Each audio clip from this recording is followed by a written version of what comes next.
काफी समय पहले तो संत श्री सुरेश शास्त्री जी महाराज उनके प्रवचन सुना रहे हैं।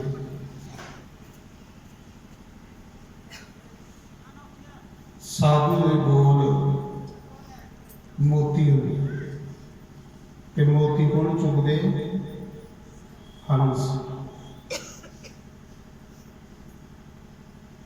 तुस सारे हंस हो मोती चुगना है।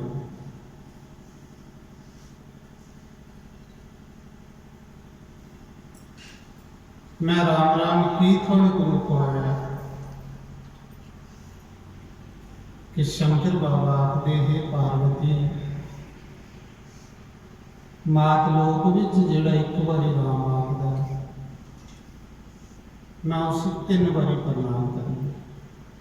कौन आखदे? शंकर बाबा। क्योंकि अस राम नाम की महिमा भी नहीं जानते, लेकिन शंकर बाबा जानते हैं, महापुरुष जानते। शिव जी आखा दे देवी जेड़ा एक बारी राम आखदा उसी में 3 बारी प्रणाम करना कहते। उन्हें सारे से रमन करा, राम के तो रमन करा।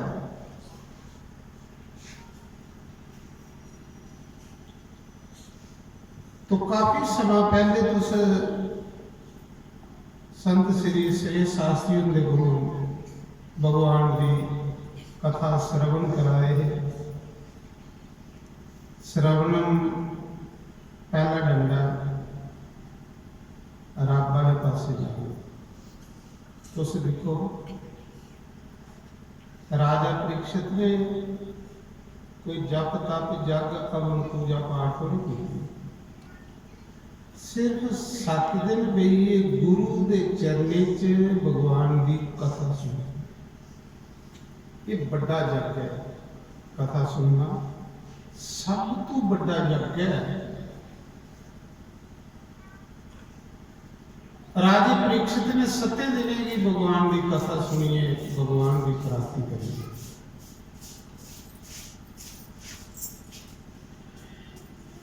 श्रवण जिहड़ा है पहला डंडा है। पर किंजा सुननी कथा कह दे कि हर साल अस सारे जग करने कि असें घर बैठे दे संगते दे दर्शन हो। दूर ते अस जा ही नहीं सकते, अस उस कथा रूपी गंगा विच स्नान करके साड़ा मन मैला साफ हो, मन की मैल हो।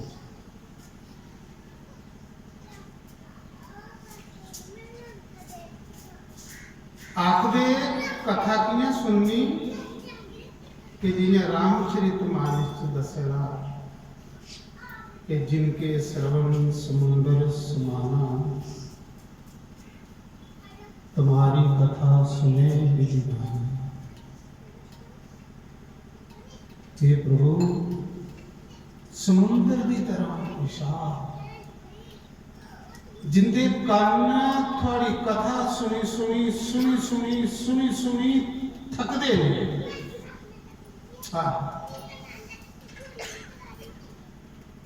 बुल्ले शाह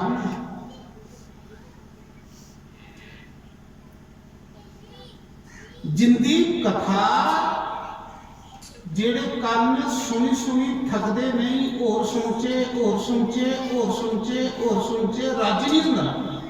बारहवीं आखा है सीताराम के हृदय विच तुस जाओ, ये भगवान के रोने 14 स्थान दस।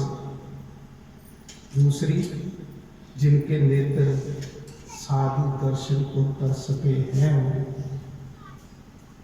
साधु उसी आते, साधु उसा वेश का नाम करो, साधु उसा कपड़े का नाम करो, साधु सतगुरु की आते।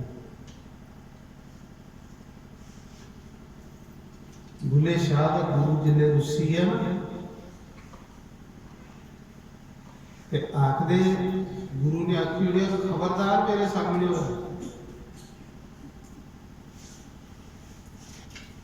आखदे एक दिन बुले शाह की पता लगा कि इत्थे सत्संग होना गुरु महाराज। बुले शाह ने की किया, आप कहे तो पहले के कंधा विच मगोर करी, कंध खरोतना शुरू करी कह दी सामने तेन गुरु के दर्शन नहीं कर सकता, पर चलो सपीए गुरु के दर्शन करिए। इसी आखदे तरफ, इसी आखदे प्यास, इसी आखदे भक्ति। बुले शाह ने सुराख किया कंधा च कि अज मेरे सतगुरु ने इतने आना, मैं आखिर सामने नहीं मेरे आया, पर मैं चोरी दर्शन करी रहा। चोरी कंधा जो सुराख जीते तो दर्शन करा तो क्या करा, अखा रुआनिया, आखा सतगुरु। रोटी भी एक पासे तवे पर पे दी सड़ी हुई है, रोटी भी तवे पर एक पासे पे दी सड़ी कोला भी हिंदी है, 12 साल ही सड़ते। रब मेनू भी भुख हो, जिंदा सच्चा प्रेम होगा उनकी डिमांड कोई बस। सच्चे प्रेम की पहले निशानी है कि उसकी कोई डिमांड नहीं, कोई मंग नहीं। नारायण तो मैं सुना रहा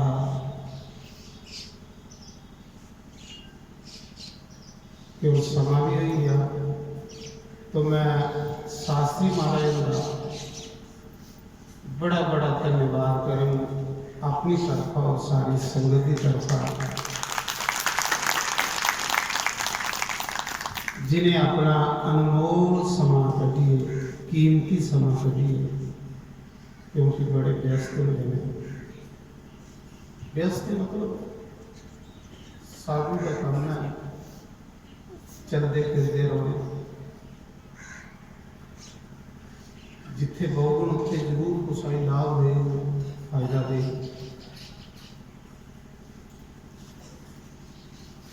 तो कीमती समा कढ़िए ने इस ठंड के विच हर साल कढ़ते, पिछले साल भी, इस साल भी। ये संगते के सिरा पर अस लापरवाह होंगे, इन्हें दसा है साढ़े शास्त्री हो कि अज घनीश्याम का तो बेचारा ऐसा स्टेज पर वाकया होगा, कोई शक नहीं। घनीश्याम की भी आखना, घनीश्याम जग आई है, आखिर लगना तू चिंता नहीं कर, तू जिथे मर्जी जा अपने समाधि बन। आज जो जगह संगीत करने सारे चले इन्हें के खैर होना कुछ नहीं भी है। ये शरीर आसे भी ये द्वार है तो पर बंदा हीरे गवादा तो कौड़ियां बच्चियां कर हीरे गए ने साढ़े साह बंदा मरी जाए एक साह मुले लैन जाए अरबे खरबे रुपये का एक साह मुले में अरबे खरबे फिर हीरे नहीं गवा ते कौड़ियां केड़ियां कट्ठियां करा जेड़ियां इहदे कन्ने एक भी जाने वालियां नहीं, एक भी नहीं जाने वाली ये जाने वाली जे जाना होंदा तो गुरु नानक देव ने की तेरा तेरा तेरा तेरा तेरा करिए लटाई हुई।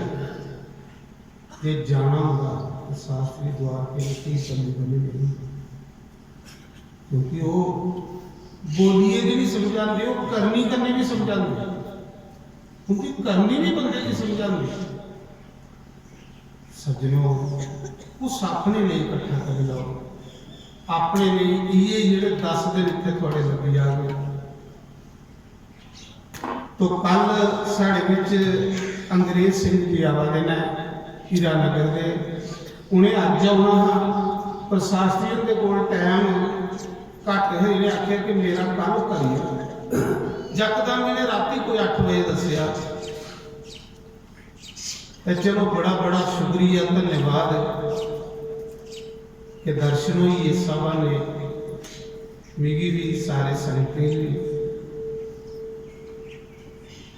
तो अज का जिहड़ा लंगर प्रसाद है जिहड़ा ठोकरी भोग लगा सारी संगत की वो साढ़े कूला की जिहड़ा एकापुर मंदिर है जीतो का मंदिर उसकी कमेटी की तरफ है, उसकी संगत की तरफ है।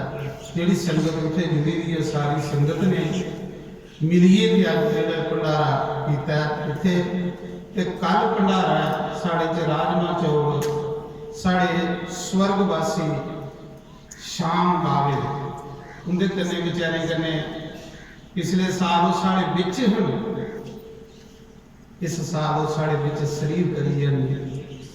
उनके सुपुत्र राहुल उनकी धर्म पत्नी उन्हें कल भंडारा देना है राजमा चौल सारी संगत वास्ते। उनके नाम की एक ताड़ी मारी लो, वो भी बेचारे बड़ी इतने सेवा करते हैं। अज शरीर करी वो साढ़े चलनी है। परमात्मा उनकी आत्मा की शांति देवे, परमात्मा घनीश्याम की आत्मा की शांति देवे। और इन्हें जो तुम सूचना देंगे जाके अगली तो 20 तरीक साढ़े च गंगू महाराज आवा देना है, 21 तरीक वरिंदर जी आवा देना, 22 तरीक नंद किशोर जी आवा देना, तो 19 तरीक साढ़े श्याम सुंदर जी आवा। और भी महापुरुष अज तो चलो ये शुरुआत है, ठंड बड़ी है फिर भी तुम इन्नी ठंडा में पूजा च भी बहते हो, फिर सत्संग भी सुनते हो, थोड़ी भी बड़ी तपस्या भाई क्यों महाराज। तो मैं चाहना कि शास्त्री महाराज का एक भजन सुनना, मैं सुनिया नहीं, तुम भागी वाले हो जिन्हें सुनिया। मैं सुनने लिए सत्संग छोड़िया, आरती भी नहीं की। मैं आखिर कोई सुनन भजन, एक भजन कोई सैल जिहा जी सुनाई लो, इन्हें कि समझो मिगी सुनाई लो, तो उसके बाद फिर आरती करके लंगर बोली उठे। बड़ा बड़ा धन्यवाद महाराज उनका कि हर बारी, क्योंकि मेरे निक्के भरा भी है दसिया नहीं मैं कि एको साड़ी गोत्र है, एको जात है। घनीश्याम मिगी निक्का भरा आखदा महीने भी आखना। तो आओ एक भजन कोई सोहना जिहा इहदे कोलों सुनचे, शायद जिहा जिहड़े कन्ने थोड़ा जिहा नशा भी है, क्योंकि तुसें ही तो नशा होएगा मिगी नहीं आई जाएगा। तो उसके बाद फिर लंगर खोलना महाराज सुनाओ कोई सोहने जिहा लहर बनो, उसके बाद फिर आरती करने फिर भंडारा।